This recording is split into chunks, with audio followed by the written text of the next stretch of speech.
நாமக்கல் மாவட்டம் பள்ளிப்பாளையம் அருகே நகைக்காக மூதாட்டியை கொலை செய்த நபர் கையும் களவுமாக சிக்கிய சம்பவம் பெரும் அதிர்ச்சியை ஏற்படுத்தியுள்ளது.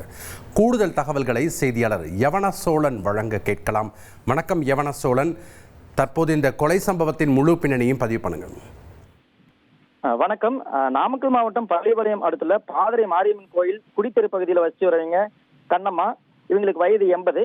தனியார் தொழிற்சாலையில் கூலி தொழிலாளியாக பணிபுரிந்து வரும் ராசிபுரம் அத்தனூர் பகுதியைச் சேர்ந்த சங்கர் என்பவர் இவரோட வீட்டில் வாடகைக்கு குடியிருந்து வர்றாரு. மூதாட்டியின் மகன் மற்றும் உறவினர்கள் அனைவரும் மருதமலை கோயிலுக்கு சென்றிருந்த நிலையில் வீட்டில் மூதாட்டி மட்டும் தனியாக இருந்துள்ளார்.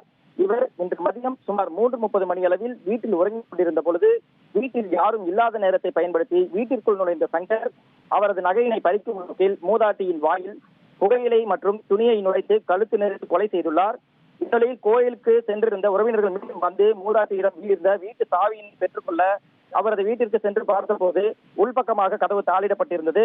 நீண்ட நேரமாக அழைத்து மூதாட்டி வராததால் கதவின் சந்தின் வழியாக உள்ளே பார்த்தபோது சங்கர் மூதாட்டியின் வாயில் துணியை வைத்து நுழைத்துக் கொண்டிருந்ததை பார்த்ததும் உறவினர்கள் கூச்சலிடவே அக்கம் பக்கத்தினர் ஓடி வந்து உள்ளே சென்று பார்த்தபோது சங்கர் மூதாட்டியை கொலை செய்தது தெரிய வந்தது.